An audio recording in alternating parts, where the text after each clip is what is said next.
Okay, thank you so much. This is an exciting webinar for us at Think Skills, and we are absolutely delighted to have everyone here on the call. This session promises to be a really impactful session. I hope at the end of the session, you would have gotten a lot of value for your time. So I want to congratulate you for joining this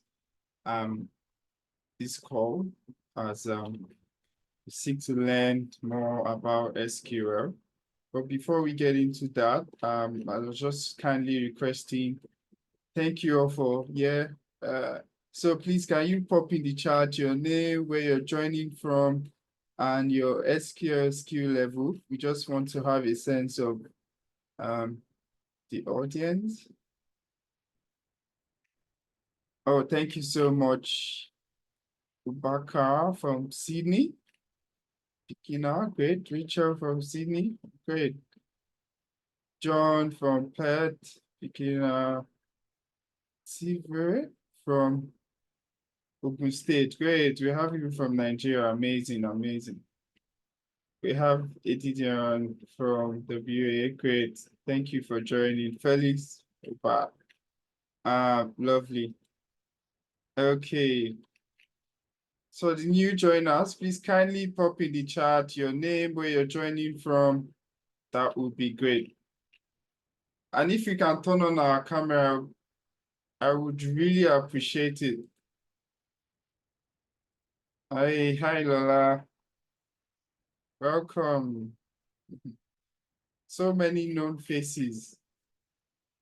Olusegun from Victoria, Obina from Adelaide, lovely. Great stuff. Let me see if we have someone from Kenya, India. Hi, Tolu. All right, so we're gonna kick off shortly at exactly 2 minutes from now. Thank you all for joining. Please pop in the chat your name, where you're joining from, your level, SQL level. Yeah, Obina from Adelaide, Mohammed from Nigeria, great stuff. Fatima from Nigeria, amazing. Tell us your level, SQL level as well.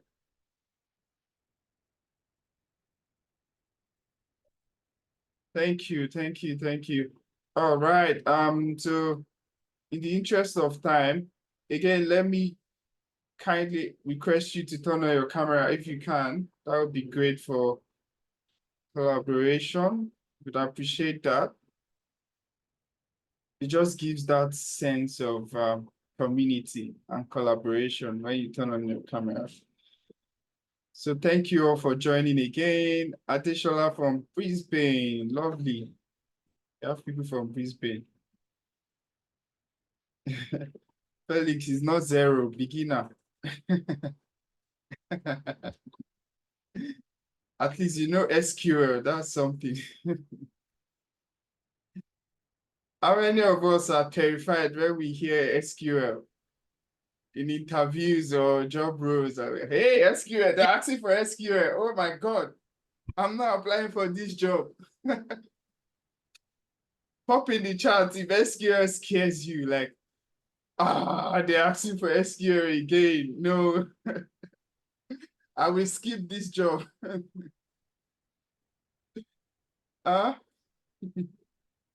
Amaka said yes. Okay. Oh, Felix. Oh, thank you, Yomi, for joining as well. Yeah, that's what we want to solve. Yeah, I mean, like, at the end of this session, my own personal objective, and I'm sure it's safe for Tosin Tai on my team and Chinasa as well, is that we help you overcome that fear. For those of you that have that fear, right? As we all know, SQL is one of those critical skills that you need to actually know, at least at the basic level or intermediate level. just to elevate your career. It's not a deal breaker for you to secure jobs, as a tester or business analyst or product owner, project manager. It can be a deal breaker for you as a developer, right? So, but for the aforementioned roles, it's not actually a deal breaker, but we've realized that, based on our experience working with different people at different skill level, there's this fear when they see SQL, in job roles and responsibilities. Lola is already smiling like, hey, this is me. So we want to actually, we want to solve that problem, right? So at the end of this session, I'd hope that, you be able to succumb that fear and actually realize that, oh, wow, this is basic stuff. Actually quite easy, easier than I thought. So then we can go out there with our sword and our armor and then go and fight, right? So yeah, this session is critical for you as a business analyst or software tester, project manager, product owner, developer. Basically, any role in tech, you need to actually have at least a basic understanding of SQL. It would fuel your confidence. So yeah. So thank you once again for joining. If you've not actually popped in the chat, kindly pop in your name, where you're joining from, your skill level, and we would kick off shortly. Please stay with us throughout the session. We have something for you at the end of the session. Just be curious enough to stay. And I'm absolutely sure that at the end of this session, you would have added a new skill level to your arsenal. So please stay with us. And I would pass it to Chinasa. Once you're ready, let's kick off. Chinasa? Yeah, okay. Yeah, thanks everyone. Good morning. I hope you had a wonderful night. Wenga have already given a good intro. And just to say welcome everyone. I know I think one of the things that we've just done this morning is just to also know the skill level of the people who are here, so that we don't run too fast, we don't run too slow. But I think we have some stats around that, and that really will help. Okay, so just to demystify SQL a bit, and that's why we're here. Chinasa, you can share. Yeah. I'm trying to share. Yep. I'll share my screen. Let me know when you can see my screen. Yes. All right. Okay. Okay. All right. Great. Okay. All right. So let's just talk about SQL a bit. So when you talk about SQL, a lot of things comes to people's mind. Three-letter word, three-letter acronym, and seems to give a lot of people troubles, but it's not meant to be that way. So SQL is basically a language that speaks to database, relational databases. That's the way you can talk to relational databases. And like today, let's take, for instance, an Hausa man that did not go to school and staying in a remote village, probably is a farmer, and you speak all the English. Probably you speak all your English. Somebody speaks French, somebody speaks which other language, and all those languages sounds like maybe when you're using Python, when you're using C# and all of that. But that guy doesn't really understand what you're talking about. So somebody will come down and say, okay, speak Hausa, deep Hausa to this man, this farmer. And when you speak that Hausa, the man understands, oh, is it what you were saying? And the man will start smiling, which means now he gets to understand what you guys are saying. So he's relating. So SQL is like that. That's the language that relational database is here. Even applications that connect to it speak that language for it to understand. All right, so we just move a bit. All right, so looking at the program outline, couple of things we will be talking about. So I think there's a couple of things we'll be talking about are listed here. And by the time we go through all this, we should be able to have a clear understanding of what SQL is all about. This is not just it, and this is there are a lot of things to to talk about, but for want of time, we talk about this because it's quite a lot, to be squeezed into few hours like this. But at least we'll start from somewhere and we'll move on. So we'll be talking about the introduction to SQL, which I've given a hint about it. Then we'll be setting up environment using SSMS. Sorry, this is a typo. This is supposed to be SSMS. SSMS means SQL Server Management Studio. Please, if I'm too fast, let me know so I could tempo my speed. Okay, then SQL data types.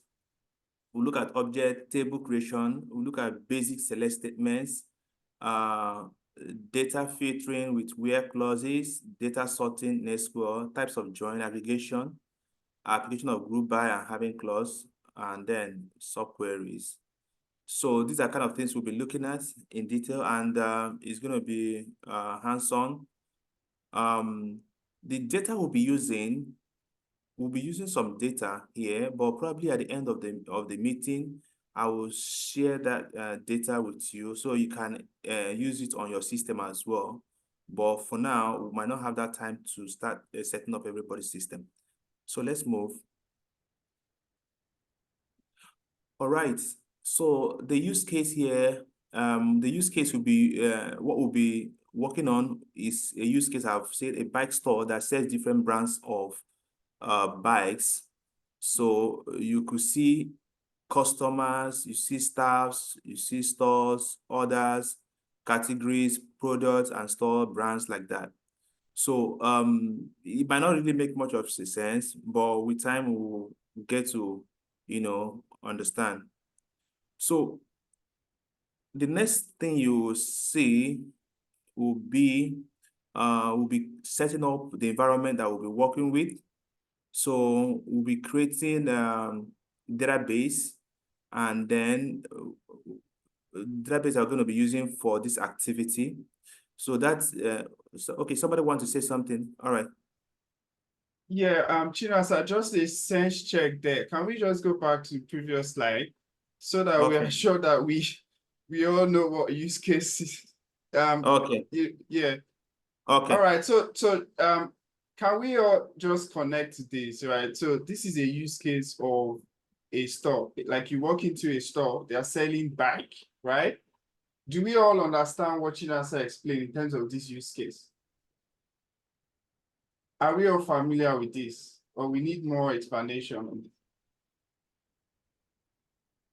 If you need more explanation, just give me a thumbs up so I get a sense of, where we are.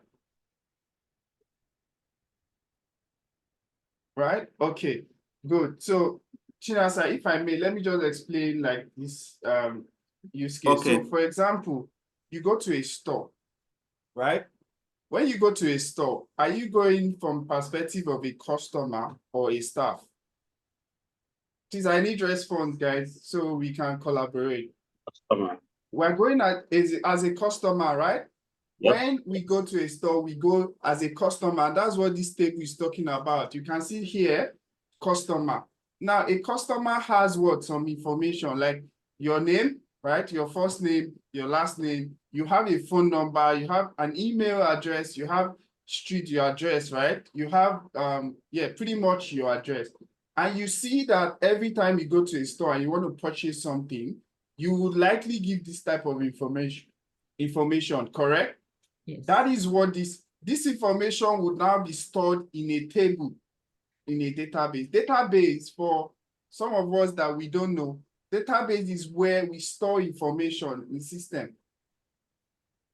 Do we understand? I just try to simplify. It's a place where we store record information. It has columns and rows, right?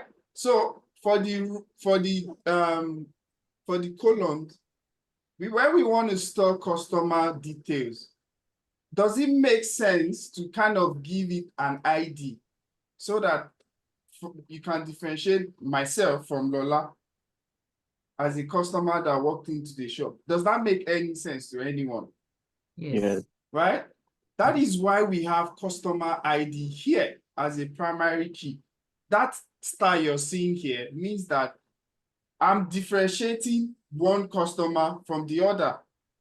So when I'm saving the record in the table, I am saving Lola's record separately from Noah's record, separately from Chinasa, Tosin, do you understand that concept? Yes. Also, when you get into a store, you have staff, right? The people that will attend to you, that work in the store, they too, they have name, they have some information, right? For example, when you go to shopping center, you see people that attend to you, they have some ID, right? They have some ID card, staff ID card, So you see, staff ID is what is going to differentiate one staff from the other. And that's also the primary key. That's why you've seen a star there. Similarly, we have orders. The thing you purchase, in this case, the bike that you purchase, right, is an order. Just like you're ordering something, right? You want to order a bike. Are we together? Yes. That order would also have order ID because you can buy 2 bikes, you can buy 3 bikes, you can buy 4 bikes, right? So everything, every order has to be what? Distinct, has to be different, right? So that's what order ID is about. So if I buy something as Noah, you would also tie my order to my own customer ID. Remember what we discussed earlier. So that's the information you can see in the order table. You see order dates, order status, shipping dates. These are things that we see in our receipts, right?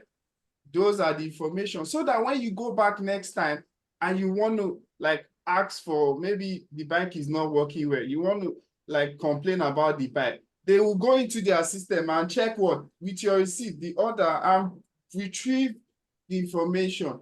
Do you get the logic? So all this information are saved in a database, right? So you can see stores too have ID in case we have different stores in different parts of the country. So as you know, we can have which store sells bike, maybe, I don't know, but you know that one company that sells bike can have different stores in different parts of the country, right?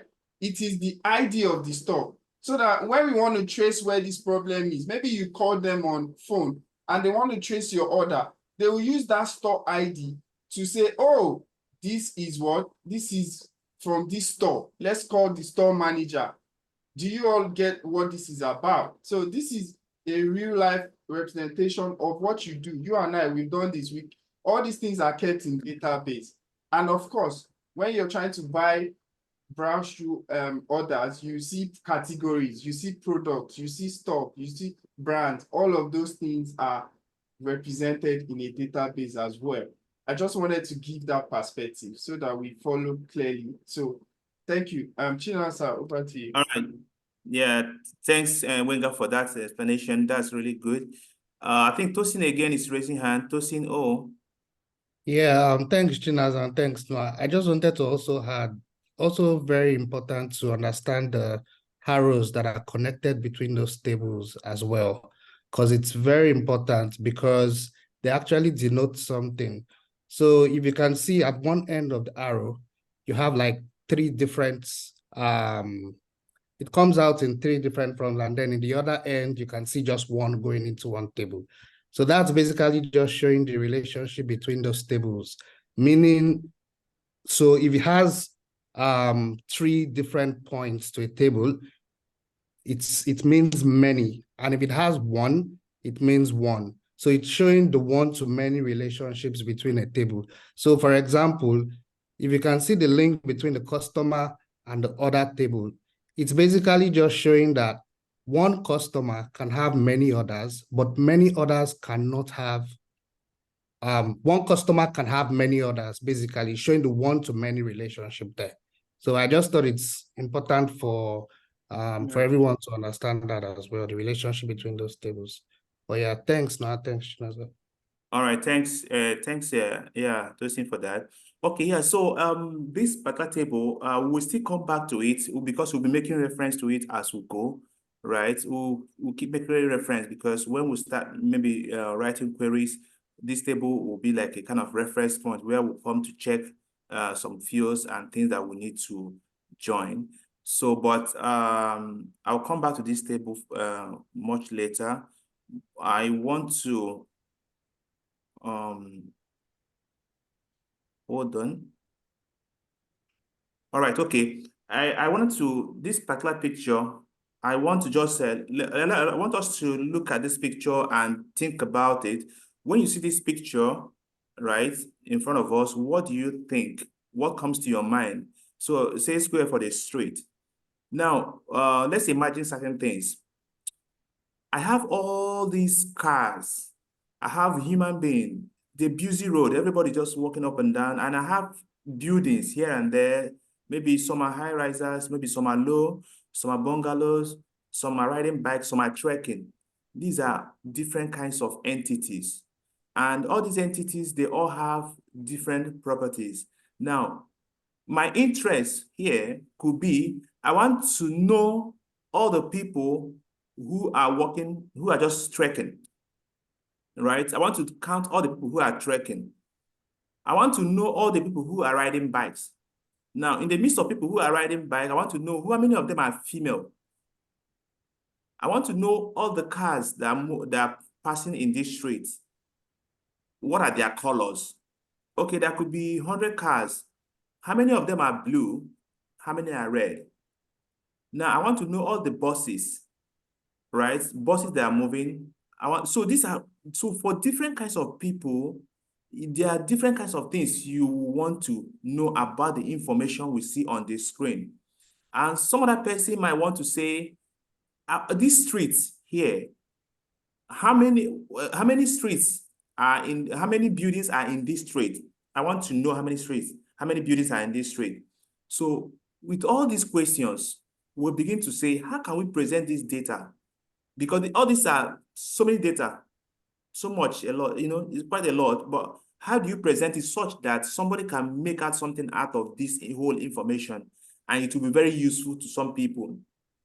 Now, for some people who are interested, people that sell bike, for instance, now, they have been interested on the number of people who are walking on their legs. Why? Because they want to know how much bike will they produce so that these people can use it. So their interest might be people who are pedestrians, people who are walking on their legs. Also, maybe some other interest might be, okay, we want to even know how many people have bought our bikes, right? Okay, 2 people have bought our bikes. So is there anything we can do? How do we get this information? So all these things, when you put them together, it now comes to what we're talking about, this SQL. You need to be able to store this in the database. When you store it in the database, how will you retrieve it and it makes sense to you? Now, if you look at the individual walking on the road, is a person. A person will have a name. The name, this person that has a name will have an origin. Where is he from? He will have age attached to him. He has a gender, is female or male. He has all these properties, right? Let's assume for this individual, I've stored them in the database. Now, remember there's another individual behind him, another bike man coming behind him. If I have stored this first guy in the database, store the second guy in the database, and even the guy walking on the road, store him in the database as a person, how will I be able to know which one and which one I want to address to? Which comes to what Benga said earlier. We say primary key. When I say primary key, okay, this one, I will give you a unique ID so that I can be able to single you out as a person. For all these cars here, right? If you check, they have plate numbers. They all have plate numbers. That is like kind of primary key for each of the cars. So you'll be able to know, I know there are hundreds of cars here, but I'm not looking for all the 100. I'm looking for 1 or I'm looking for 2 of them. So how do you identify the 2 of them? They all have a unique ID attached to them. All these guys have unique names attached to them. They have their social security numbers, which is kind of unique to them, right? Now, we look at the other cars there, okay, the buildings as well. These buildings, if I ask you to go to a street, the next thing you will ask me, what is the number? I want you to go and deliver a letter to somebody. You say, which state? I tell you the state. You say, which street, or which city, which street. When you get to the street, it's not good enough because you might not be able to deliver that letter, right? You need to ask, okay, what's the street number? When I give you the street number, it's still not good enough. You might want to now know what is the house number. So with the house number, so now you have complete information to get what you are looking for. So that's what it, so when you go every day we work out, we are processing data, but sometimes we do not know. So what I'm trying to say that SQL is not just for tech people. SQL is people even on the street. You do it every time, every day that you walk, you walk around. It's part of you. You are doing it already, but sometimes you do not know. When you try to get some information for certain things, you are actually writing SQL against the database in your brain, but you do not know.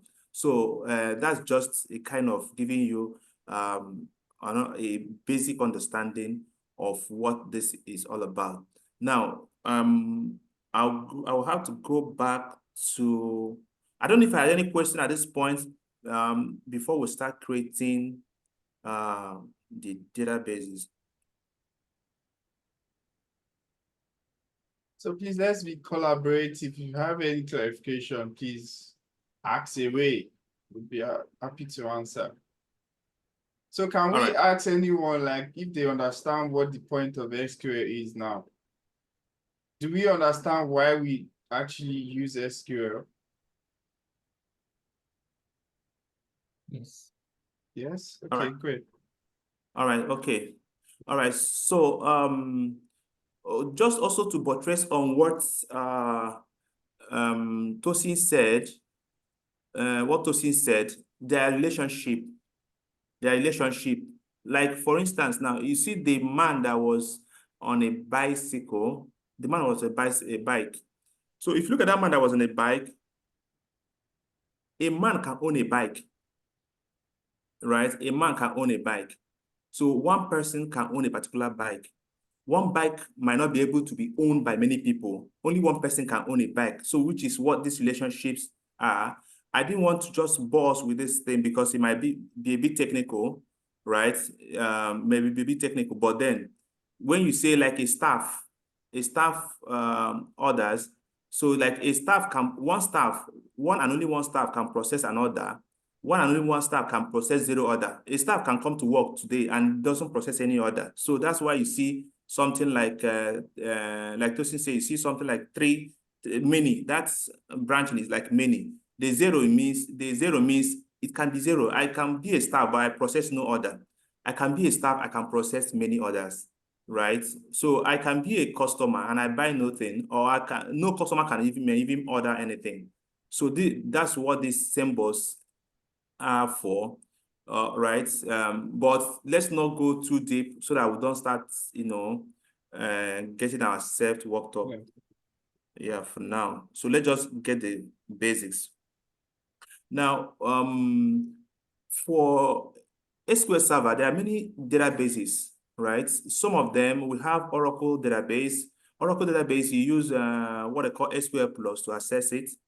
It's a command line prompt, but you can also use other tools like GUI tools, like developer tool. You can use Toad. You can use some other ones as well to access it. You have MySQL databases as well.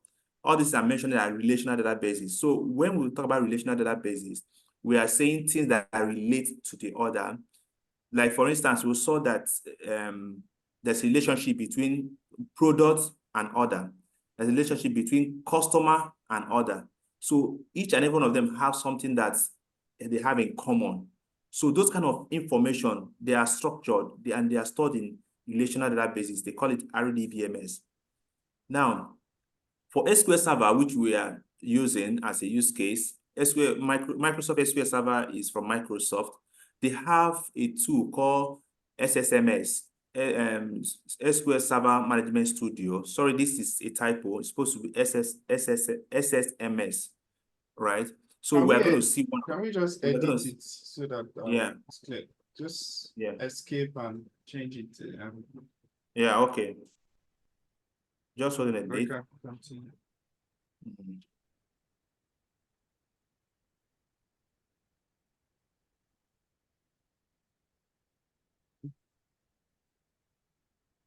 All right.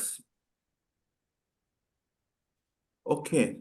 So let's create the tables. I actually wanted to create a table, but I just want us to go through it because after now, some people might want to install this tool on their system.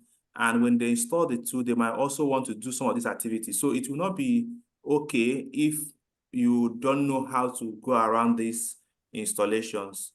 So that's why I decided to do this so that we can also observe how this is being done. So now this is SQL, this is SSMS. This is a tool. So like I said, you could do some of this query we are doing or what we're going to be doing, operations we'll be doing. You could do these things by command line, but you know, it's not everybody that is so good with command line, and sometimes it can be very unfriendly. But there's a tool here that you could use and you can write your queries efficiently. Even if you are going to be implementing these things in the code, but it would be nice that you're able to explore your codes, so your queries on a GUI like this, and be sure of the output of whatever you're doing before you now put them in your code. So this is an easy tool to use. Now, for you to connect, first of all, you have to install. If you're setting up, you have to install SQL Server Engine on your laptop. So I would advise you to install Developer Edition. So Developer Edition, because you will not pay, you will not have to pay for Developer Edition or Enterprise Edition. So if you're installing Enterprise Edition, you will not have to pay. So once you install SQL Server Engine, then the next thing you install SSMS, which is the editor, right? This is the editor. What I'm typing on now is the editor. Once you install this, then you are good to go. So all you do is to connect. When you open it, you come to connect.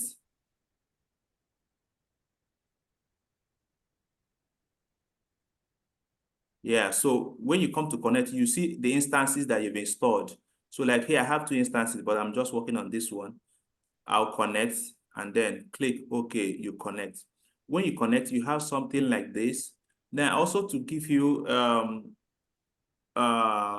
kind of yeah, somebody know, okay. Yeah, she does that because you're using some technical terms. I want everyone to stay with us because in instances, guys. So what Chinasa is saying is that you need this tool to be able to access and do this SQL manipulation that we've talked about. So this Microsoft server, you need to install it, and this is the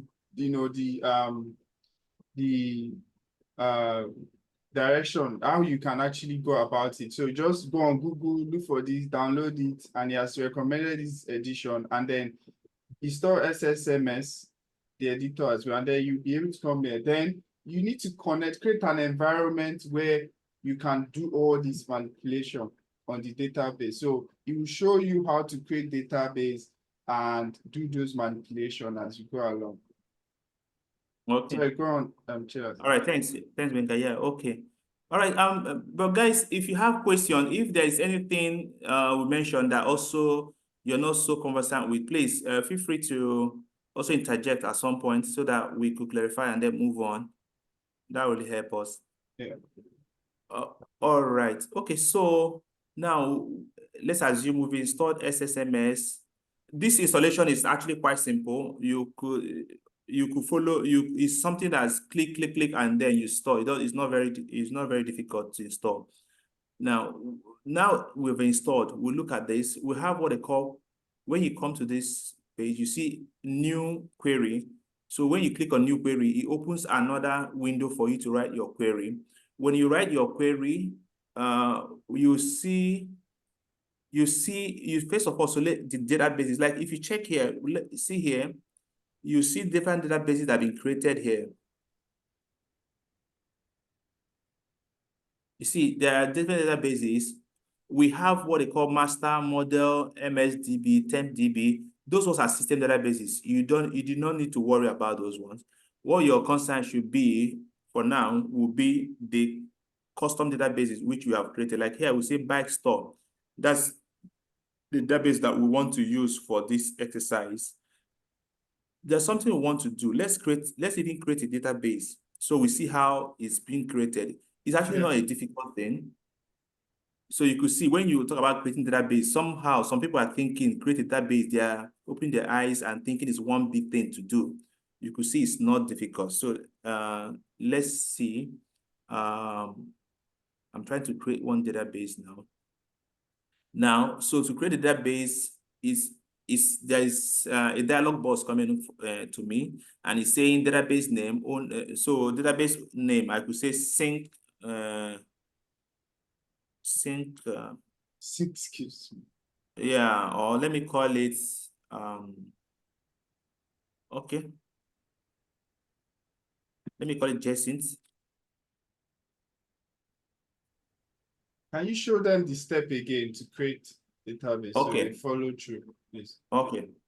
All right, to create a database, so you can come to this is databases. All right. It's a plural, but want to create one, a singular. So we say new database. You need to right click, You need guys. to right So click. Yeah. you yeah. right click and then you get that. Yeah. Yeah. You right click, something comes here. You see new database.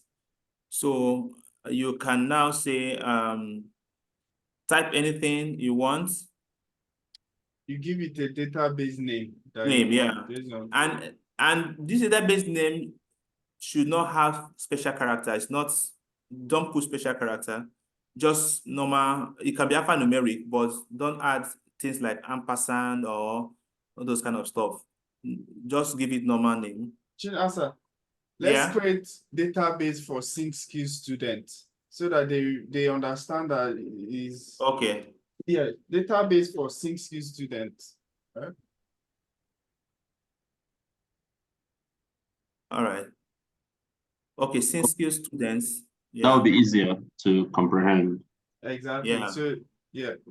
All right. So for since skill students, we might not go into all this. I mean, don't worry, but this was about administration. When you see things like primary, rows, log, it's good to know, but if we don't need to go into it for this particular class. Yeah. Right? Yeah. So just know that you are creating a database. I mean, And you click OK. That's it, guys. Yeah. That's how to create database. yeah. So click OK. Now you can see that database, we have another one here. And when you create it, just what you did now, look at all the things that came with it. You know, we didn't create table, we didn't create a certain resource, synonyms, programmability. We only created database, and all these things came with it as a template. So you can now then go into it. So our concern here, majorly we're looking at table. Let's look at table. So if you check table, what you see here, there are system tables, and these system tables are not actually what we are concerned about. We want to create our own tables. These are system tables. That's not what we're concerned from now. We just want to create our own tables and use those tables and work on it. Now, to give you an idea again, if you want to know, let's assume you want to now run this thing programmatically, this table creation, you can right click on this table, on this database, and say script database as create to. You see, there are a couple of activities you could do here. I want to script the database. So with this, it will show me the code that created the database. Can you see now? So this is the code. All these things here, you see that little thing we did.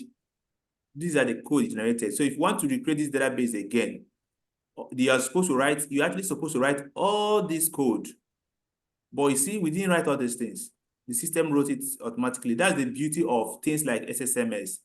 If you're to use command line to do this, you have to saddle yourself with getting to write all these things. So you see, this thing makes it a bit easier for even people who are not very conversant with technology to get abreast with it very fast. So that's the table creation for this skilled student database. Okay.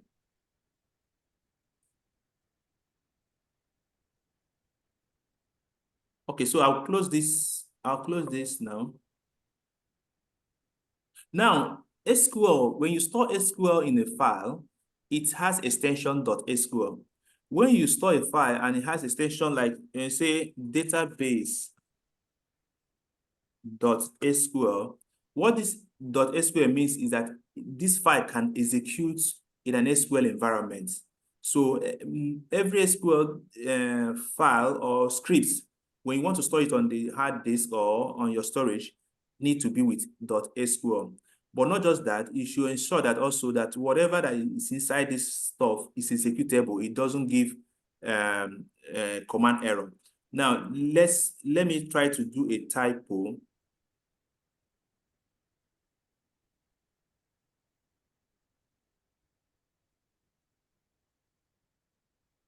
So this stuff I typed, you can see that it's underlined. It's not correct. There's something they call passing. I'm trying to pass it. Passing means validate if this command I've written is correct. I want to validate if the command I've written is correct. That's why I'm doing passing. So you see now, you see this, if you hover on this, you see some screen tip here, pass. So if you hover on it and click, if this is correct, then it will mark it good. It will execute it, just mark it good. Let me complete it. This is the correct version. I want to see the version of the SQL we're running.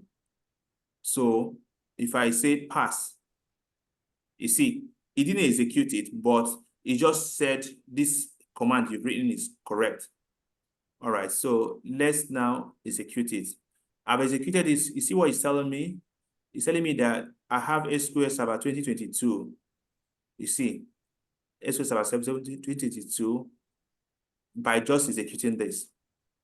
So I have that information. There are a lot of information you can actually get also, about your instance, your database that you've installed. There are a lot of information you can get on that. Okay, so okay, so now let's go to the execution. Let's load the data that we want to work with. So I'm going to file.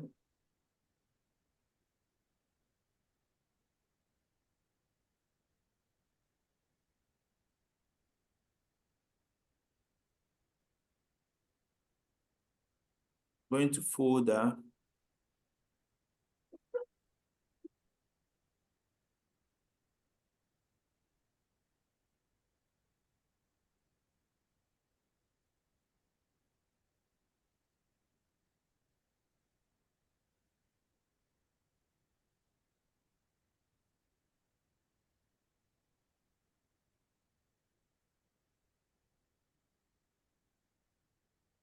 Sorry.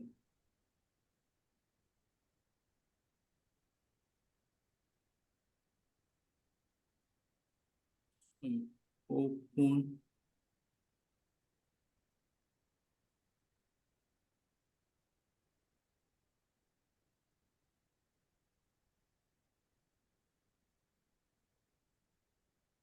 Okay, so these are the files we want to create. We want to create these objects. We want to now load the object as well. So let's open this one and see the files that I want to create. Okay, so these are the files these are things we want to create. We want to create table.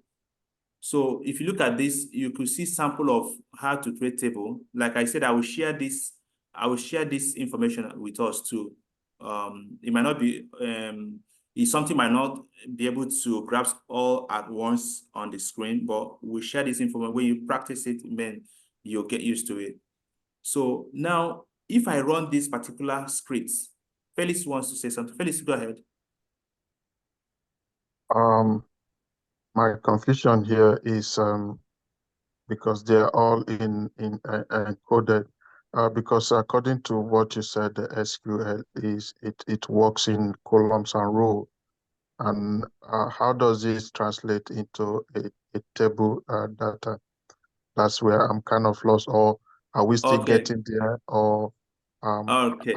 am I lost in between? So Okay, all right. Thanks. I think that's a very good question. Thanks for bringing up that question. So now, so what we are trying to do, we'll get to, if we look at we have different kinds of SQL in the PowerPoint stuff. We hadn't gotten to that point. We just want to create this table. We have different kinds of SQL. We have DCL, DDL, data definition language. So those ones are for you to define. That's what we are doing now. We're trying to define what we want to use, like creation of tables, schemas. Those are data definition languages, right? We have data manipulation languages, things that we use to manipulate data, like update, insert, and delete. So, but what we are doing now is a part of SQL. A part of SQL is creation of objects. That's what we are doing. We want to create the object. So this object we try to create is now what we are going to work on when we start, the proper SQL writing. We're going to use this table. But if we don't create these things, we will not have something to work with. So it's actually part of SQL. So we'll get to rows and data, right? For instance, now, what you're seeing here, table categories, this stuff will form, they are going to form columns. This category will be a column. This category name will be a column. Now, when you add any record you add into it, becomes a row. When you add another record inside it, it becomes a row. I don't know if you get it.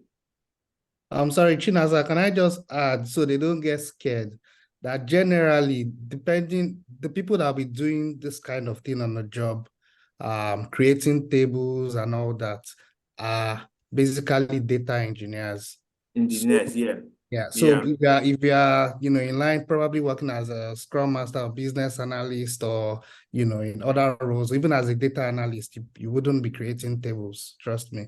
But again, it's a good thing to know, at least. And that's why Chinasa is just trying to explain this. But don't be scared if you don't at least get this part. Yes, definitely. It's like, what we are doing now, like I mentioned, I would have done it before now without, but I just want to, because you might have to install these things in your system. So you just run this thing. So you don't need somebody to handhold you again to say, because when you get your system, you won't be able to see anything to run with.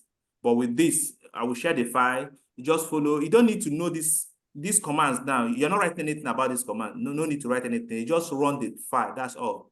And it creates everything for you. Can I just add that? So what you're seeing here is what we showed earlier, right? In that slide, that product category thing that I was explaining. So we're trying to replicate the tables where we'll be storing. So for example, I want to know what product brand we were selling. We want to create a table for, let's say, I don't know names of bike brands, but any any bike brand we're going to say, we'll keep it under brand and give it a name and ID. We know why we need ID for everything we do.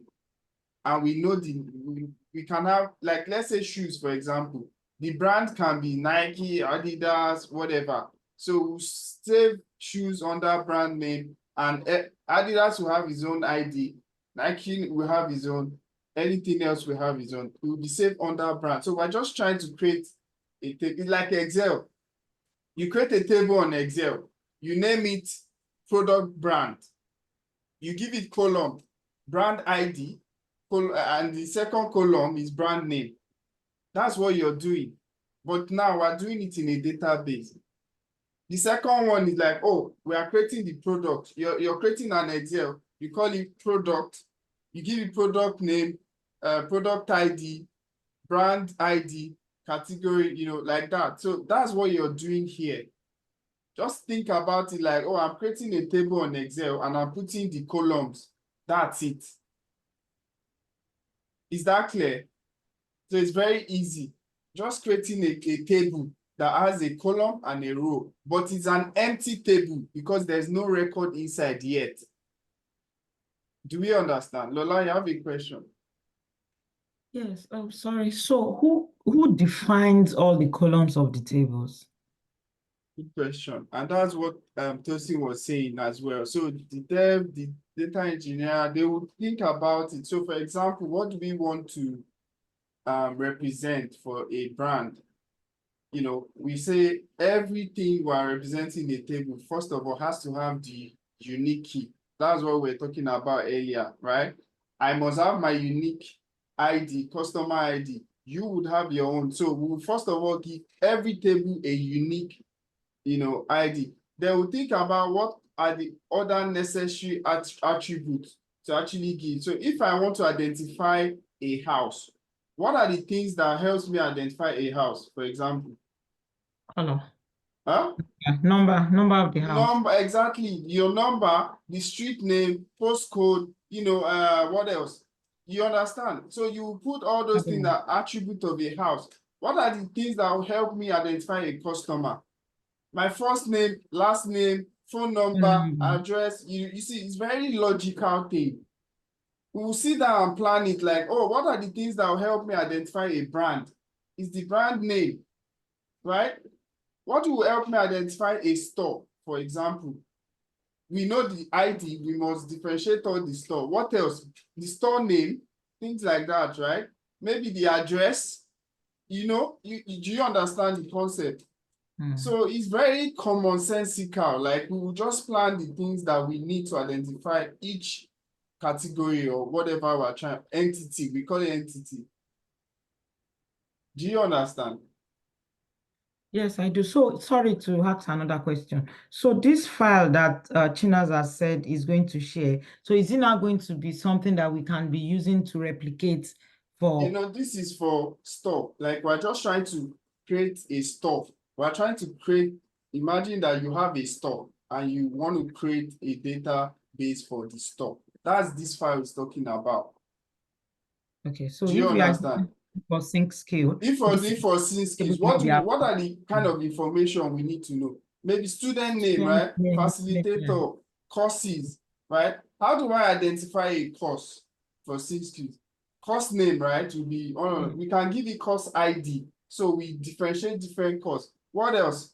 Maybe what else do we need to identify a course?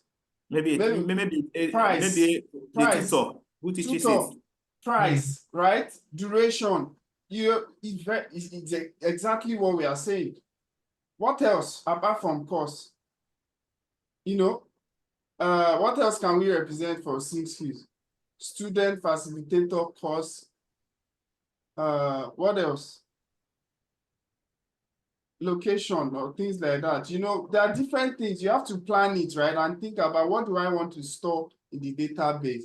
So that if somebody comes to me now and says, hey, Noah, how many students do you have in sync skills? If we don't have any database, how do I answer that question, really? Do you understand? I don't know off air. Like people register from time to time. I can't keep the record of all the students in my head. What solves that problem is a database. I have a student database that has their ID, their name, their phone number, address, whatever.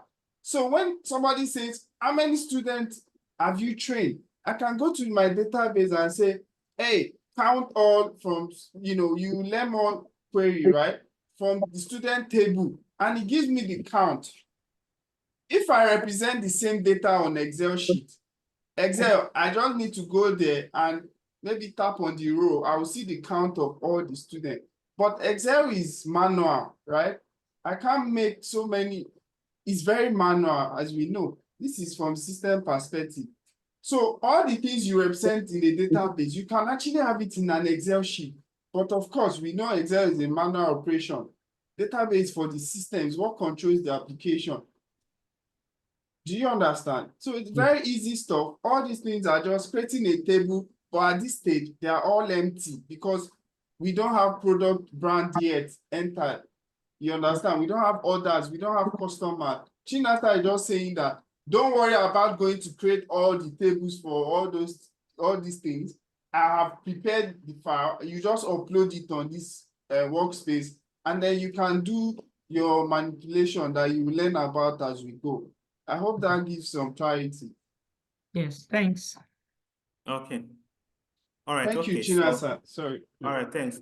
All right. So, okay. So I'm running it on that bike. So what do you think? Should we execute this inside? No, just use bike store so it doesn't confuse them, right? Exactly. It doesn't confuse you. Okay. All right. Okay. So the idea again, sorry, Chinasa, is that we prepare some data so that we save time. We have 2 hours, remember. We've kind of we have a bike store and we've talked about customer, staff, orders, so yes, that's what he's trying to show you now. Yeah, go on. All right. Okay. So all the scripts have been executed. So we created all the tables. So let's now load the data. So we created the table. The tables are empty. Now, if you look at it, let's look at the table. If you check before now, when we came here, we did not see much of these tables. We only saw system tables. Now you can see that all these tables have been created. You see brands, categories, products, stock, and all of that. Now let's even look at it. To run this, to check the content of this query, these tables, we could just say select, right click on it on the table and you say select. When you say select, you could see that the table is empty. Say you now see the column we mentioned, brand ID, brand name, but there's nothing inside the table, it's empty. So now that it's empty, let's see if we can load data inside it.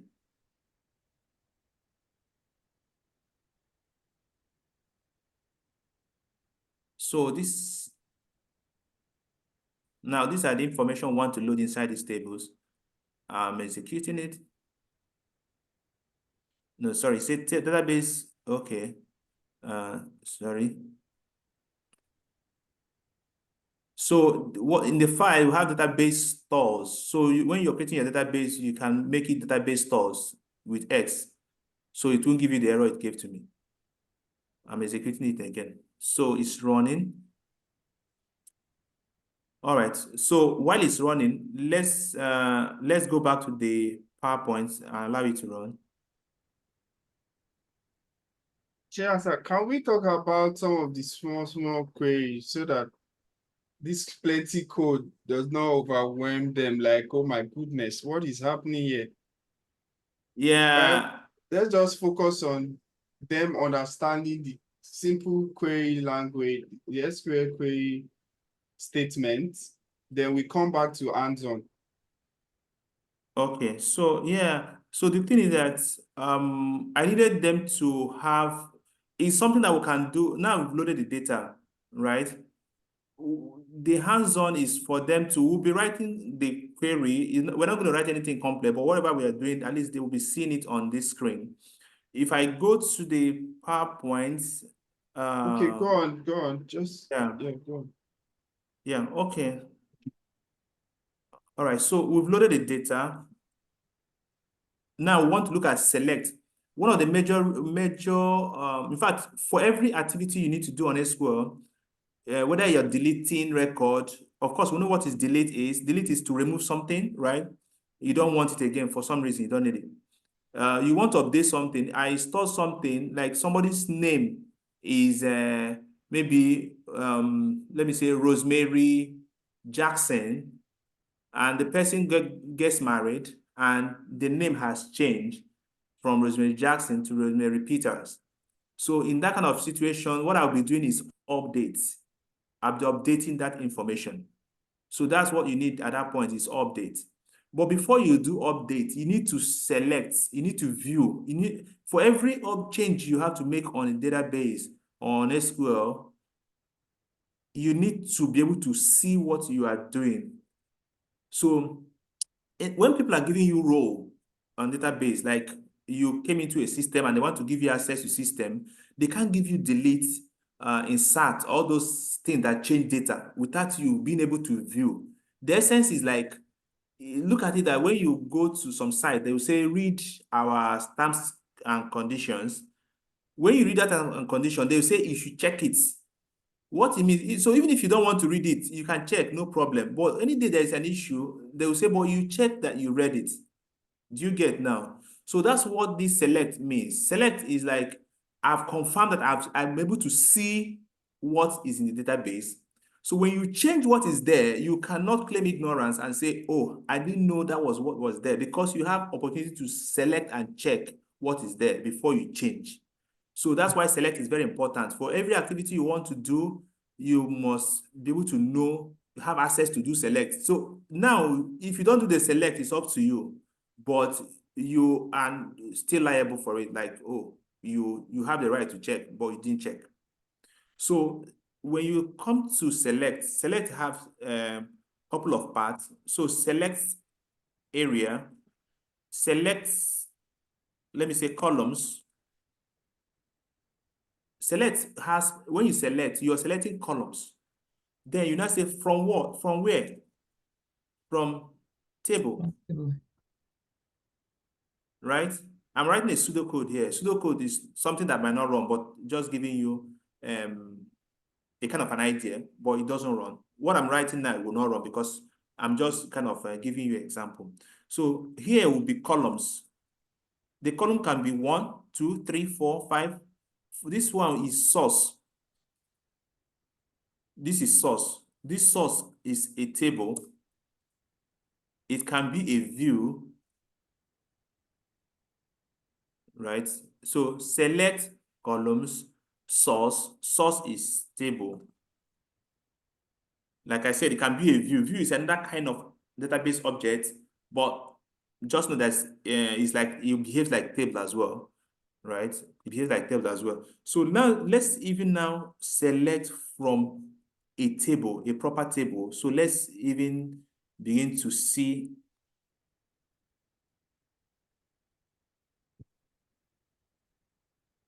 You see that if you check what I did now, see what I did? I'm trying to select from this table. I just dragged it from here into the query analyzer and it moved with me. So I didn't have to type it. I just dragged. So these are kind of shortcuts you could use. Then let's say select star. When I say select star, star means, when you say asterisk, means all. So it means I want to select, I want to see all the columns in this table. That's what star means. But when you want to limit, you have a requirement, I only want to see the ID. Then you can remove the star and you put the ID. So let's even run this. First of all, can we pass it and see if this is correct? All right. If you remember what I call passed, I don't know if you still remember. Pass, you're just trying to check if the statement you've written is correct. So I can pass it and I see it's correct. So let me run execute. You click on execute. Good. Can you see the tables now? The content. Now, so you see there are how many columns here? We have like 6 columns: product ID, product name, brand, category, model year, and list price. Now, something is unique here. We are not using product name as a unique ID because somehow you can see some product that might have the same name. But we have to create something like a unique ID because there are no 2 products, that have the same unique ID. Like when we mentioned, well, the picture we saw cars, different cars, and all have different plate numbers. You cannot see 2 cars in a city that have the same plate number. They will always have unique plate number. So that's what you could use to say, this is the specific car I'm looking for. So now that's what these unique IDs are, right? Can we tell how many records are in this table? Yes, we can tell. So if you look at this, we can tell by code, by writing query. But we can also tell by this SQL Studio, if you look at down, you see 321 records. Somehow it gives you some statistics of the record you've executed. It says 321 records. You can see. So we have 321 records here. Okay. Now, let's assume I do not want to see all these columns. I just want to see only the product name and the model year this bike was made. So, and again, there's what they call IntelliSense. IntelliSense is like, as I'm typing, somehow it could be giving you an idea of what you want to type.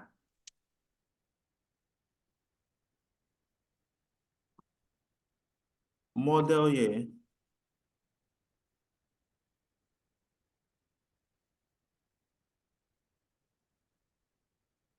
Okay, so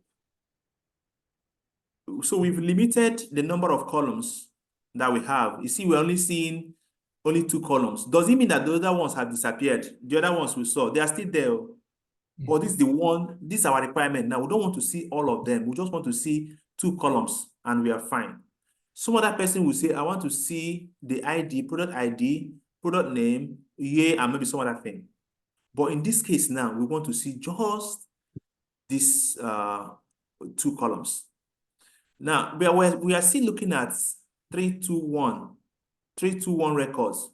Do we really want to see all the 321 records? Maybe not. We might not want to do that. So we'll now go to what they call where condition. Where condition is something that helps you limit, say, this is what I'm looking for, this thing in particular. I know there are a lot of people walking on the street, but I'm looking for a man. His name is ABC, and he's from, maybe he's from US, and this, this, you give information. So all those information you're giving, you are not limiting your filtering your records. You don't want to see everybody. I just want to see one man. So because you want to see one man, you use where condition. That's how where condition comes into play.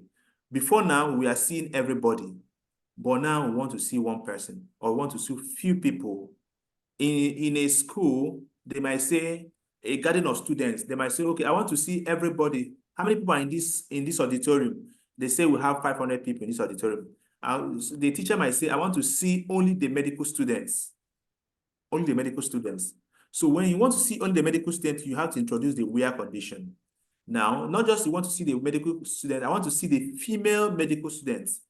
The where, okay, so let's even do one.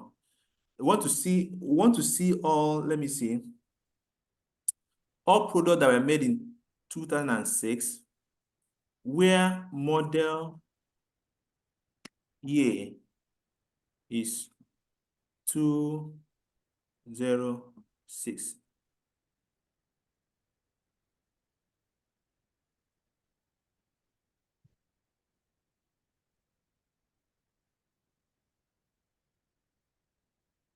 Sorry, 2016, right? Okay, 2016. So we still have, okay, we have 26 records here. So we are pruning our data now. We are now looking at 26. Before we had 3. If you check here, can we see, can you confirm that you see these rows here?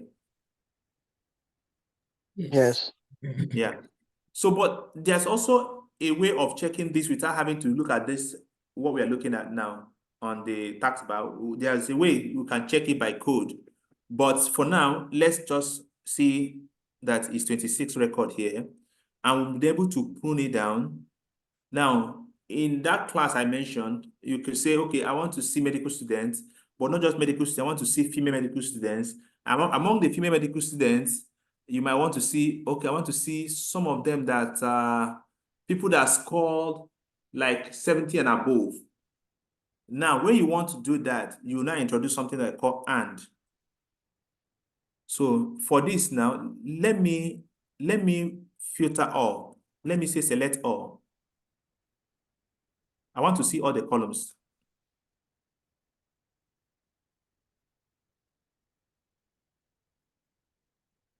Okay, so now I want to see here. I'm saying I want to see all the products that had model year as at 2016 and brand, and the brand ID is 9.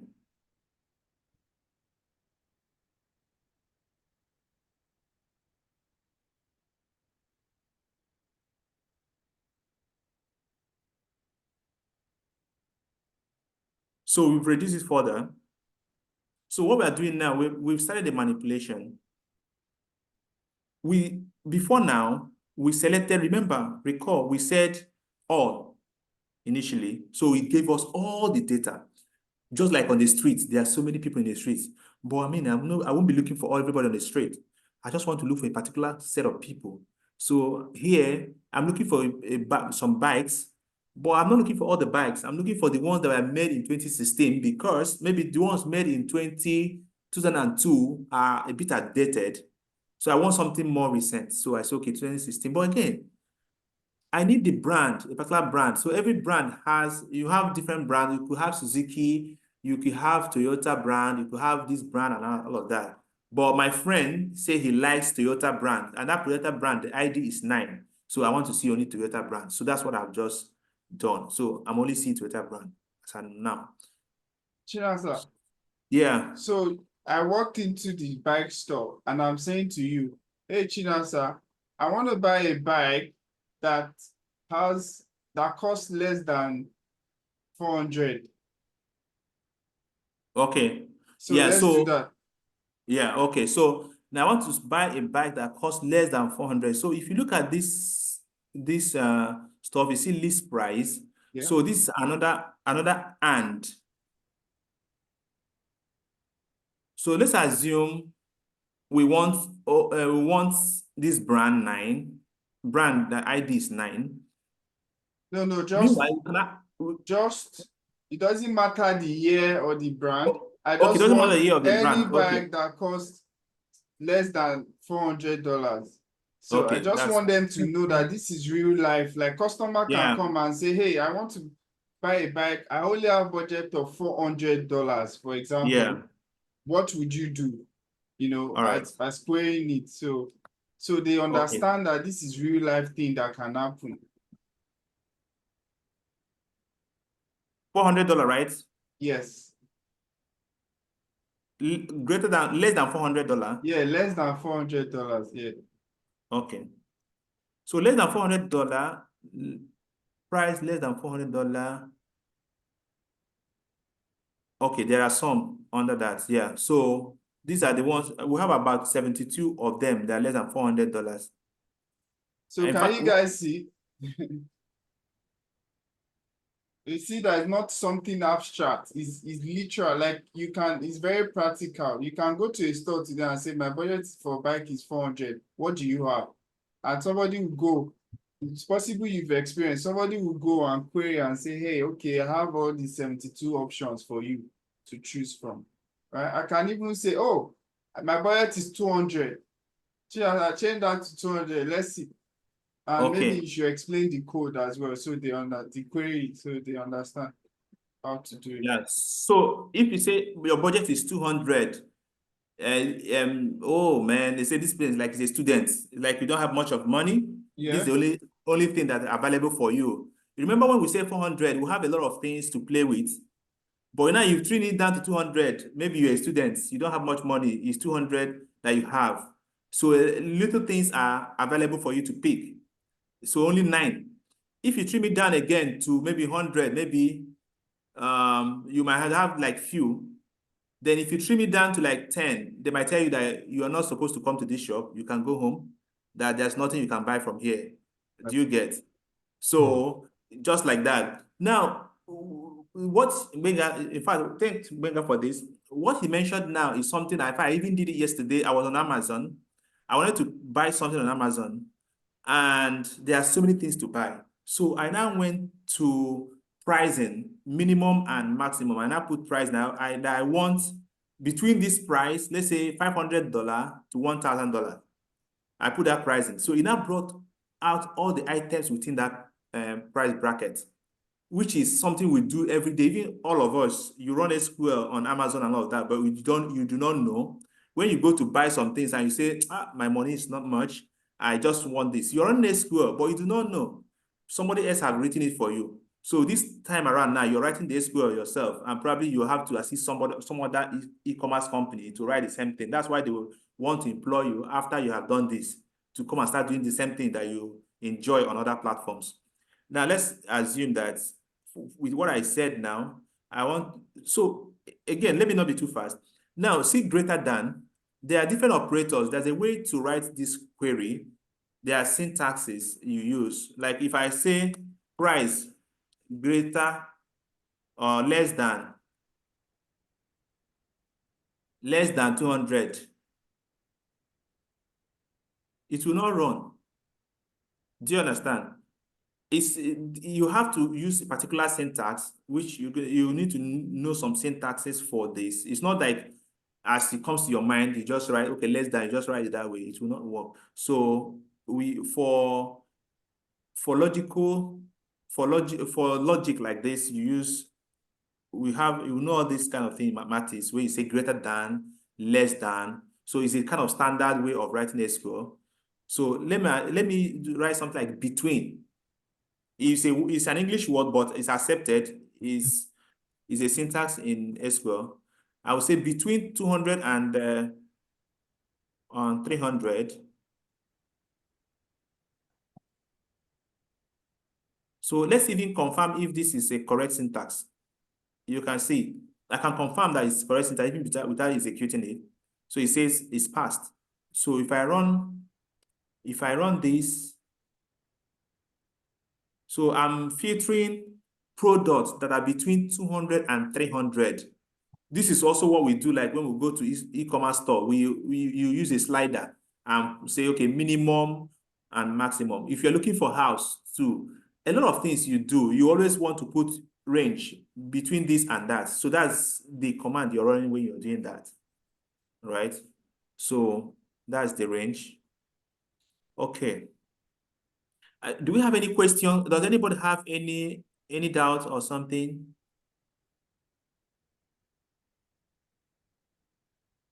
Okay, Lola. Sorry, so but it's not the same interface that we use when we query the website, like the Amazon example that you gave, like the real estate. So I'm just thinking the interface is different from SQL. All right, thanks. Yes, the interface is different, right? Yeah. So it's not this interface you use, but what that interface will be doing is exactly this command. It's running this kind of command behind the scene. Oh, for me. Yes, this command is what you'll be running, but it's not going to use this interface. Okay. APIs is taking that command as well to the backend to say, hey, Yeah. this guy is asking for you to tell me what option do I have between 200 and 300. Remember APIs? Yeah. Because it's programmed. Messenger. Yeah. Of course, Yeah. you can't. If they give you this interface on Amazon, we not shop anything. Yeah, so the APIs, remember when the analogy I gave to you about somebody in the north, an old woman that probably is a farmer and does not know how to speak English or French or whatever, but you only understand Hausa, right?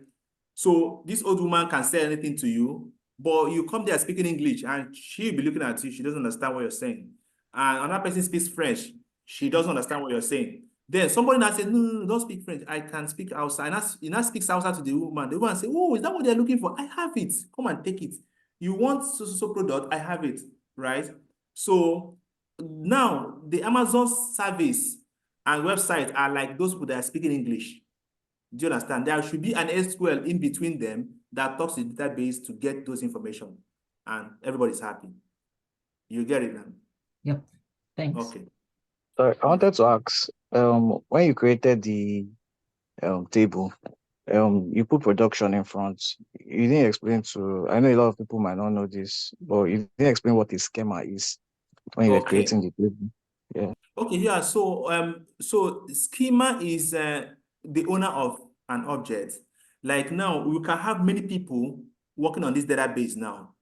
They have another person might also create exactly this object now in his own schema, which is an owner. Like, look at it this way. We are in a complex.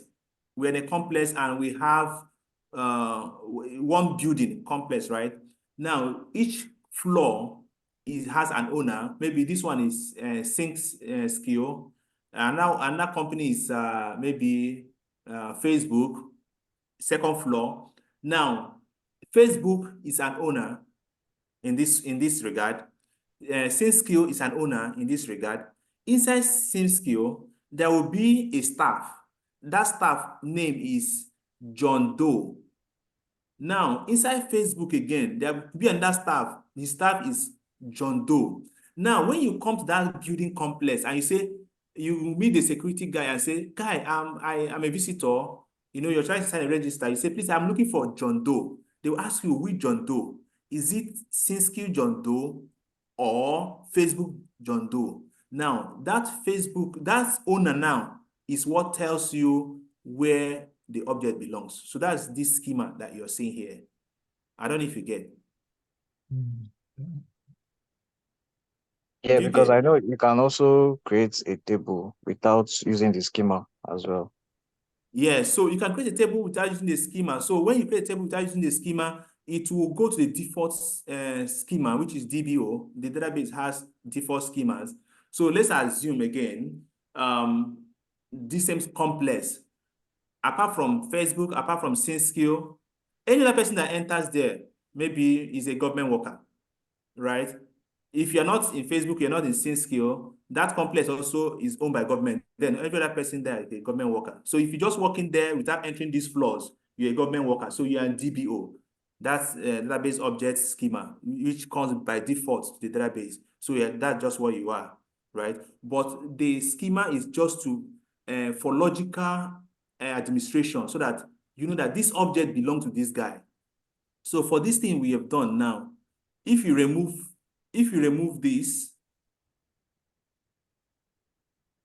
this production, right?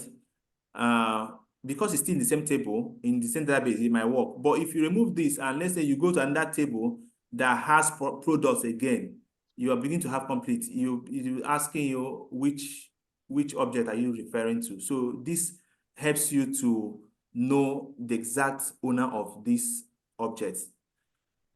When we say object, is table is an object, right? Index views are objects. I don't want us to go into too much of technical so that we don't confuse ourselves, right? But what he raised is actually good. It's a good question. But do we understand the schema thing? Why we put the schema?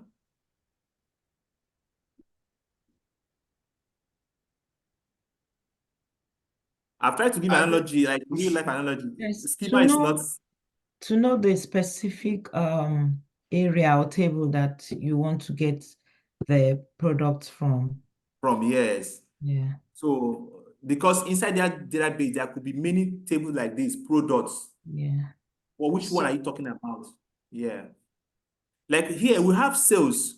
Like if you check here, look at this screen, you see something like sales, right? You see sales. It's a schema too. So if I put sales here now, and I run this query, it's not going to run because there's no table under sales that is called products.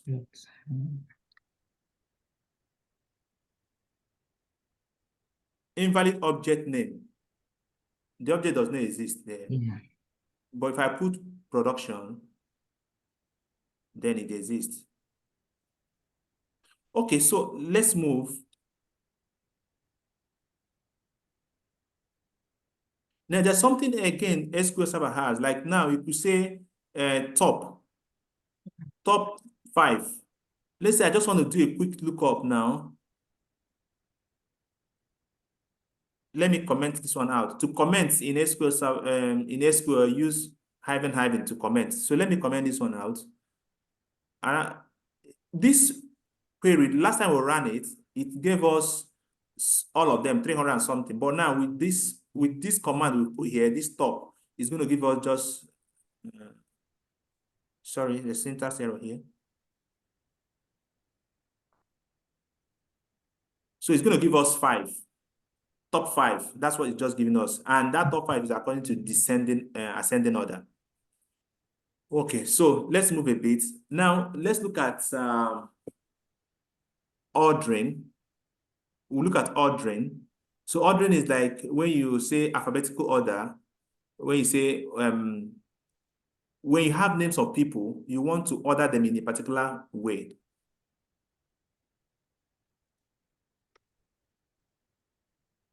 So let's remove this. Let's filter all.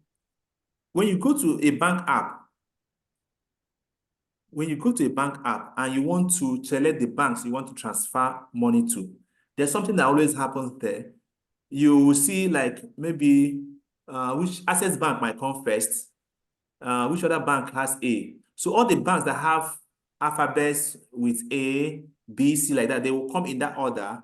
So what that is helping you to do is so that if you're looking for Zenith Bank, you don't need to start looking for Zenith Bank within all the list. You just scroll to the last, you see Zenith Bank. If I'm looking for Access, I'll just know that Access will be at the top. If I'm looking at something like First Bank, I will just maybe go to the middle. I will just pick it up, right? And you see it often also when you are filling forms. When you're filling forms and you want to say, select your country, you just go straight to like Nigeria. Because there will be like 100 and something countries or maybe 200 countries. I mean, you can't scroll all through that. But with what we are trying to, command that we're trying to run now, it will help you order whatever you want to do in a particular manner, and it's easier for you. So let's look at ordering. So when you want to do order, you don't need to even do where condition. So you don't need to put where. You can say, select everything in this product ordered by, let me say, order by amounts. I want to order by amounts, the list amounts. Or list amounts, I want to see all the cheapest item first. Because I don't have so much money. I want to see all the cheapest item first. So I can say order by. You see the command? Order by. Now, order by what? List price. So you can actually say ascending or descending order. So when you say ascending, we'll see the example. When you say ascending, it means the smallest will come first. When you say descending, the biggest will come first. So let's run this query. So ascending. So I want to see, I don't have so much money. Let me just buy a few items. My money, I just have like 200, whatever. Let me just buy a few. So it will present the list, the cheapest to you. Let's assume that you are ostentatious or you're a prince and you don't like cheap products. So you want something quite expensive because you believe that the more expensive, the better the quality. You say, okay, I want expensive items. So you can see it's now presenting you with bikes with $11,000. So when you see this, because you have so much money, you are happy. You're like, this is what I want. So that's it. That's what the ordering does. So different contexts. Sometimes you might want to see the biggest first. Sometimes you might want to see the smallest first. Now, let's also look at something. Sorry, just wanted to add that it's just like coming down from a stairs, descending, you're coming down from a stairs, you're on top, you're coming down, ascending, you're down, you're going up. So that's the idea. Yeah. Okay. Sorry, apart from Lola, other people, other participants, are they following? Do you have any question at this moment? Good question. All right. Are we together, everyone? We can't see a lot of people. We are Yes, together. we're together. Yeah? All right. Okay. Okay. Okay. So, let's also see something. This list price, order by, you can actually order by 2 fields or more, 1 or 2 fields. Like we're just listing maybe highest price, but let's also say, I want to see maybe highest price, right? But, and also with model, I want the model maybe earlier model, but highest price with earlier model. I can say model here.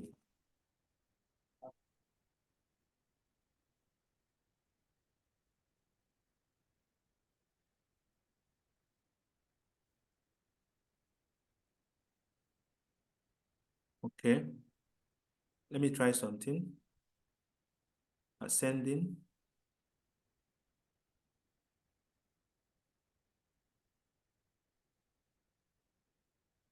Okay.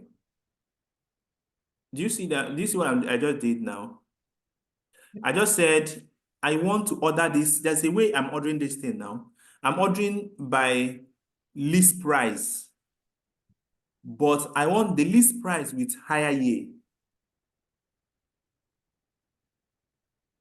Do you get list price? This ordering now, I have added 2 parameters here for ordering. I'm ordering with list price, but not just list price. For those list price, I want to see the one that have higher year. So I've arranged it that way. Let's assume I say ascending here. Okay, there's actually not much difference, but something's changed as well. Yeah, something's changed. But what this is saying that you will see the value of this when you are doing certain things like grouping, when you want to say, even though I'm ordering by this, but I also want to order by this again. 2 things, you're ordering by 2 things, 2 parameters. So depending on your use case, you can actually order by 2 parameters. It's not even 2, more than 2 parameters. You can order by that.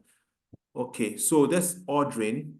Now, there's something that around where condition that I want to also bring to a notice. Let's assume something here. This is a very a kind of objective questions, and they always ask you this question most of the time. So when you are using a where condition, like you see these names here, product name,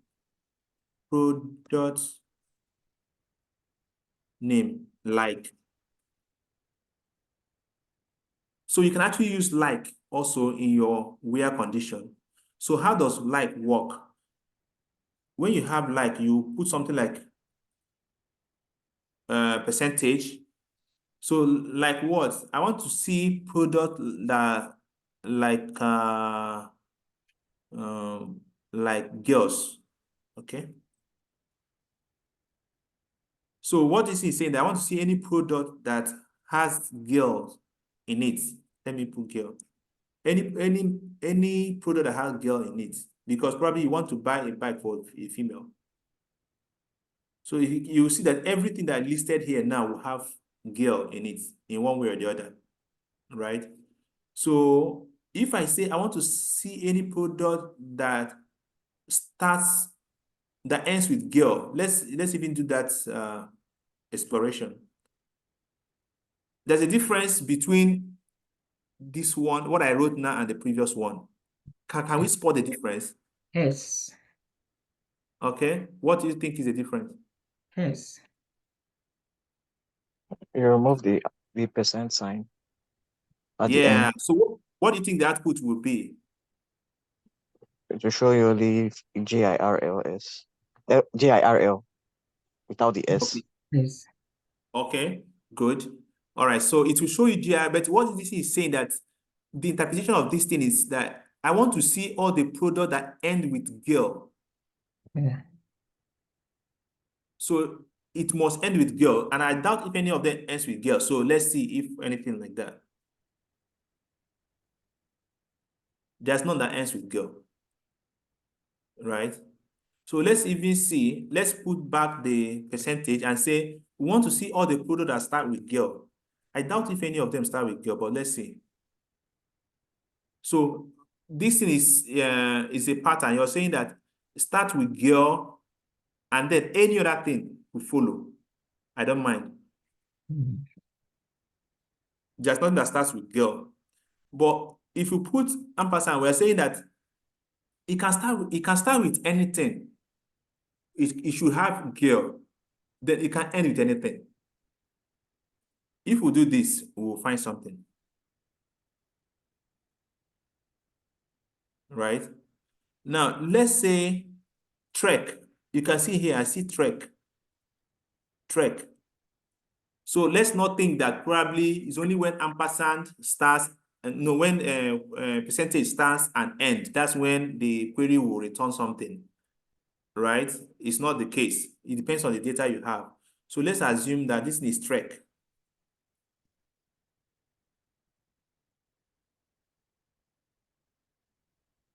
So for trek, if you run this, it returns something for us. So we are saying any letter starts it, or any letter starts it, precedes, and then it should have trek in it, and then anything can end it. Anything can be empty string, you know, it can be empty string, it can be a string. So it stands true. Now let's even remove the ampersand from the beginning.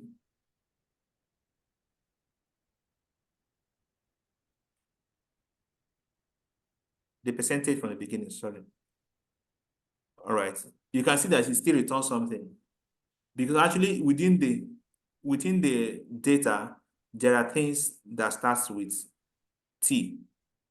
So it returns some things for us.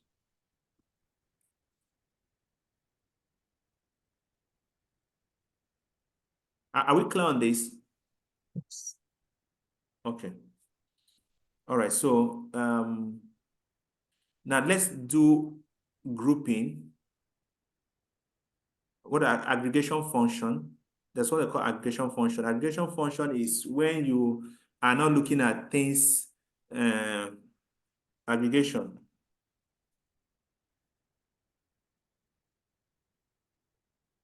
Aggregation is when you are not looking at specific things. You want to look at things with as a group. You're looking at things as group.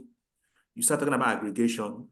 So you can say, I want the list of all the bikes made by Suzuki, for instance. So when you're doing that, you're looking at things as a group. You know, you want to count them or something. You want to summarize. When you want to summarize things, you are looking at aggregation. So let's look at our context. Now, let's even first of all do counts. We want to do counts.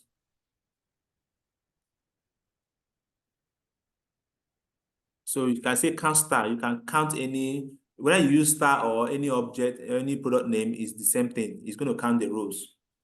Okay, so let's count all the items that have track. So aggregation, when you use aggregation, it already returns maybe a record for you. When you say maximum, minimum, those things come into, those are aggregation functions, right? So like now we say count, we could see, right, when we counted, when we saw on this page, you know, I told you something here, when you check here, let me remove this again. The number of rows this returns is what? It returns 135 rows. Now let's count it by query. So it's 135. When we count, it's 135. Right? So this is aggregation we are doing. Now let's do something else. I want to say maximum. What is the maximum price available in this price list? I want to check the maximum price list in this whole table. So let me comment this one out. You know, I told you that when you want to comment out, you can use hyphen to comment out. So I want to run this, only this query, only this part. So I want to see in this whole product, what's the costliest product in this store? Okay, I think it's list price. List price.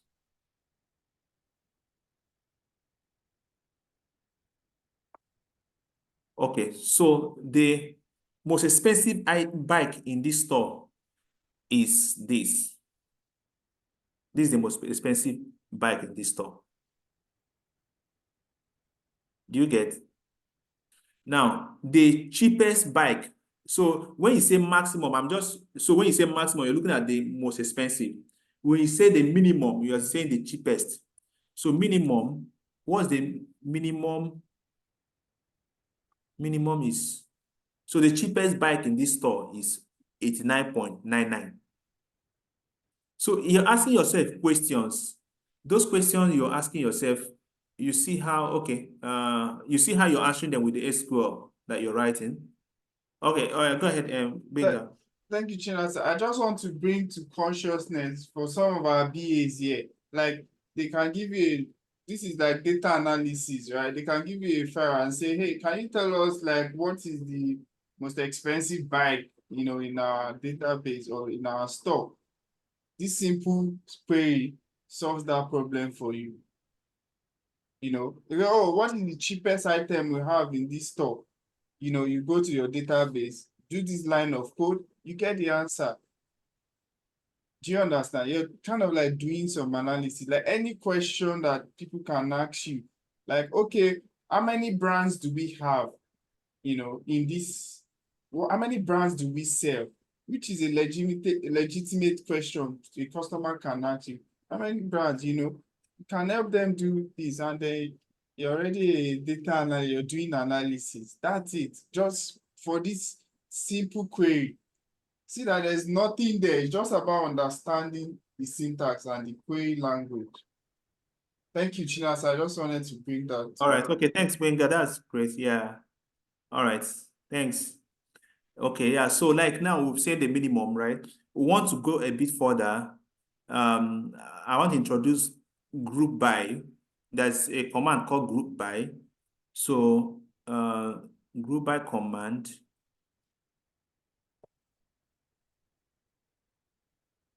Okay, let me even do average. I think there's another, most times you will say, I want to see the average.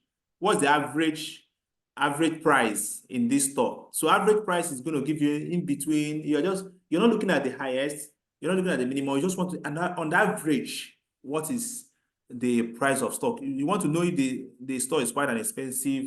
So an average is 1520. That's the average for this store. And again, something that will be missing, you see that when you run this query, it's saying no column name, right? We can add something they call alias. So we can call it average. Alias is giving a name to a column or a table which doesn't exist, but in the section, in the context you're executing, this is the name. But when you go back to check database, you might not see that name. So that's what alias is. So it's just like a nickname. If you like, for instance, now if you check your birth certificate, you have a particular name. Well, that's not the name they call you in school. They call you something else. That name they call you in school is your alias. But when you go to embassy, the name they will ask you is the real name that you have, not the alias, right? So you can see the average. The name has turned to average. Let's even see a real table, because this one is a calculated column. You wanted to name the alias average price, not age. Yeah. Okay, sorry. Yeah, average. But I think they get the point. I just wanted to call that. Yeah. Yeah. So let's say average price. So it can change. Right. So we can actually even name a real table, change their names, in the query. So you see product name, for instance. Product name, oh, sorry. Yeah. So product name, this is the name on the table. That's what we call it on the table. That's the name on the passport. Your real passport is product. This is the name on your real passport. Now, somebody sees you and say, oh, this guy, is he not Mr. Excellence? They now call you Mr. Excellence and probably you say Excellence. That's the name they call you in school. But that's not the name that government recognizes you with. All right. So you see that at this point, when they call you Mr. Excellence, you see answer. You answered, but that's not your real name. When you get to the database, you won't see Excellence. This is what you see. You see product name. That's your real name. So alias is like that. Okay. Chair, sir, 5 minutes more. Oh, okay. All right, fine. Okay, group by. Let's quickly look at group by.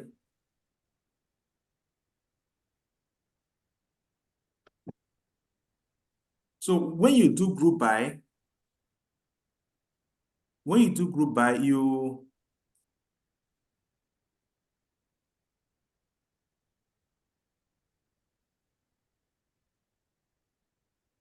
so I want to group all the brands together. I want to know how many brands we have and their counts.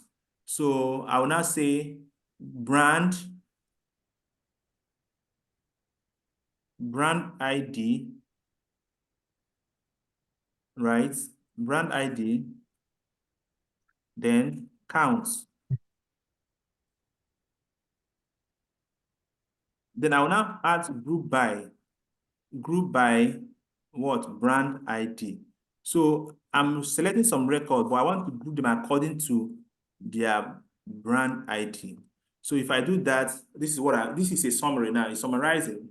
It's saying that for brand one, this brand one might be any of the products, right? It could be maybe even Volkswagen or something. So for, let's say, Volkswagen brand with brand ID 1, they Chair, are sir, 100. can you add the brand name column so it's easy to? Okay, so for us to add the brand name column, we'll have to do a join. Let's do a join. That brings us to join. Let's say we use an inner join. From this table, inner join, and there's brand table. Brand. Yeah, Right, brand. brand name. Yeah. Productions. Yeah, production dot brand.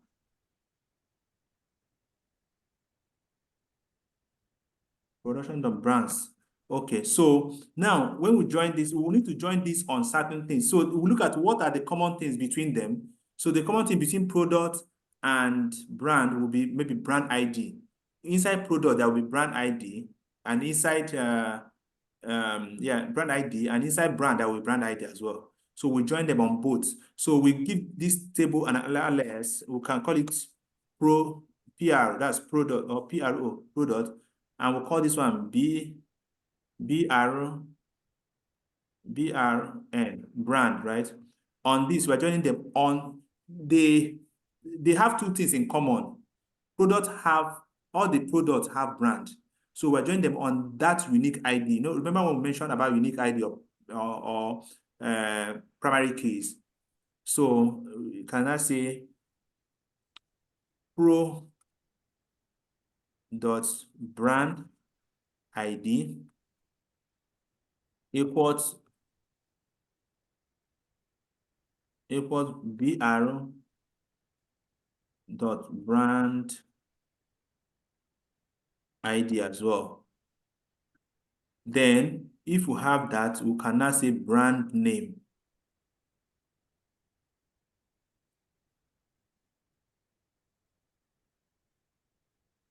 So if you add that brand name, so on our group by, we have to group also by brand name. Okay, we can group by brand name and brand ID. So in the order at which you list them, you also have to list the same thing in the order when you're grouping by. So your brand ID has issues. Brand ID, so Equal to brand underscore ID. okay, yes, yeah. But again, we need to even check the exact name on those tables. Let me look at the brands, the table, columns. Okay, it's brand name, right? We are correct in brand name, yeah. Okay, so let's execute. There's say ambiguous, so good. You say ambiguity, there's an ambiguity here, which means this brand name here exists also in product table. So it's not asking you now, which of the brand are you referring to? Is it the one that exists in brand, or is it the one that exists in product? So because of that, we have to qualify it. So let's qualify it PRO, right? And say PRO. And this one is going to be the brand, BRN, because this brand name is coming from the brand table. PRO is also coming from brand table. So either you put BRN here or you put PRO, because it exists on both. So there's no issue with that. So let's put PRO here, so that it will not be ambiguous. If not, the system will be confused where you want him to get the information from. I think we've qualified them. Yes. All right. So you see now. So 1 is Electra, 2 is Harrow, something Hella. So we can see now, we'll group them again according to brand name. So for Electra, we have 118. Now let's do something again, make this a bit neat. Let's do this. Shinasa, Yeah. time off.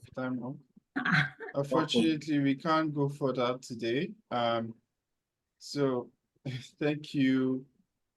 Can we kindly follow us on our social media platform? So the link is on the chat. Please, let's do that in a minute. Okay. So for those of you, thank you, Chinasa. Yeah. For those of you that don't know, we have a program.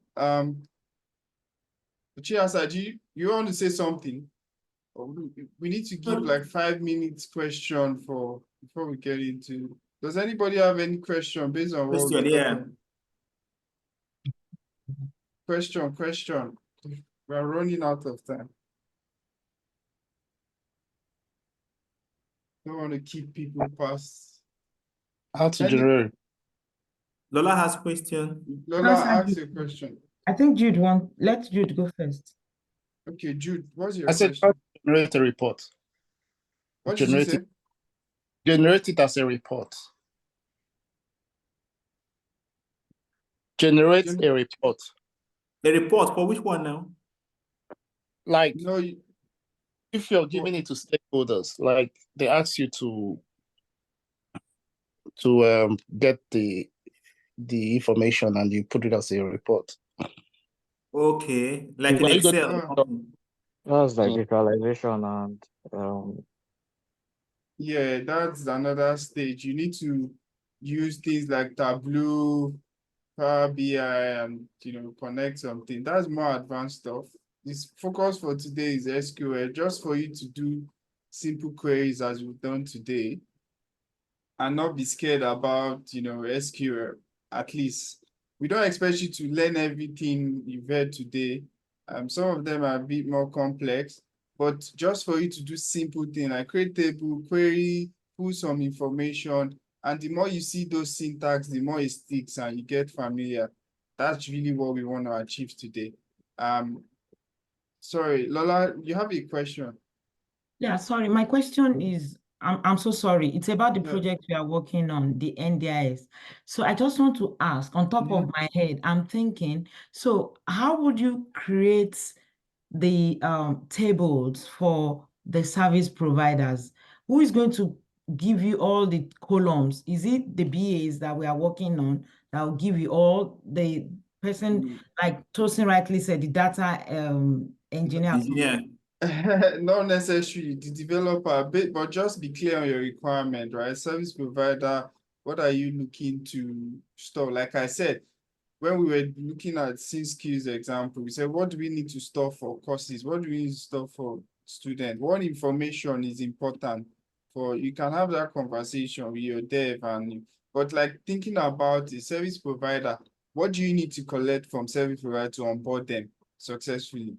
You know, you need to know about the name, right, of the service provider. You can collect things like ABN, their address, maybe contact details of somebody there, right? Documentation, you know, there are a few things you can collect depending on what meets the KYC we want to collect. So we specify those in our requirements. Yeah, you need to, like, what do you want to collect to onboard custom service provider, right? According to regulations, what do you need to, you can look at other system, right, and see if I want to onboard as a service provider, what are they asking me to provide? Do you understand? It's just like you want to be, you want to do affiliate program on Amazon, or you want to sell something on the shop. They will tell you to onboard as a business, provide your name of company, your registration, you know, things like that. That's what you store in your database. Okay. Okay. Right. Thanks. All right, Kenneth. We are so sorry. We're trying to stick on time. That's why it seems like I'm rushing everything, but we have 2 minutes. But we will still take your question because it's important. Kenneth. Yeah, thanks. Good morning. Please, I just want to know what's really the importance of committing? Like if you run a query and you're told you have to commit before running another query. Like really, yeah. Okay. All right. Well, I can take that, right? Yeah. All right. Okay. So importance of committing, when you run a query, so there we have what they call data manipulation language, where you do insertion, update, and delete. So when you do these particular things, you need to commit them. Some engines have auto commit, like SQL Server. Sometimes they set auto commit on it. Some things like Oracle would not have auto commit. You commit it yourself. Also, when you are doing a transaction, you commit. So when you commit means it is persistent. Even if the system shuts down, it will still be there. But when you do an insert and you don't commit, when your system shuts down, maybe there's a power failure, when you go back to their system, when you bring the system up and check, that thing you started will not be there anymore. So that commit is, you're saying that this thing is permanent, right? If you delete record and you don't commit it, it will, when your system goes off or you close that session, it will do what they call rollback. It will roll back. But if you commit it, even if the system shuts down, when you get back, you will see your data. That's what the commit is for. Yeah. Right, thank It's you. just like, it's just like as you develop a document, you did not save it, right? So when Exactly. when your you didn't save it. laptop, if your laptop goes off, you lose all those documents. If it has not auto-saved, that's what Chinasa is also trying to explain. So if you delete something in your database or you modify, like you change your name of something, customer, and you don't commit it, if your laptop or your SQL crashes and collapse, that change will not take effect. That's what it means. So yeah. Any Chiamaka. Okay. Sorry, I'm trying to install. Can you hear me? Yeah. Okay. I'm trying to install SQL Server 2022. Mhm. Please, which of the installation type should I choose? Is it basic, custom, or download media? Basic. Just use basic. Oh, okay. All right. Okay, so for those of you that don't know, very quickly, we run a 3-month program to help you transition to tech, especially business analysts, product owner, scrum master role.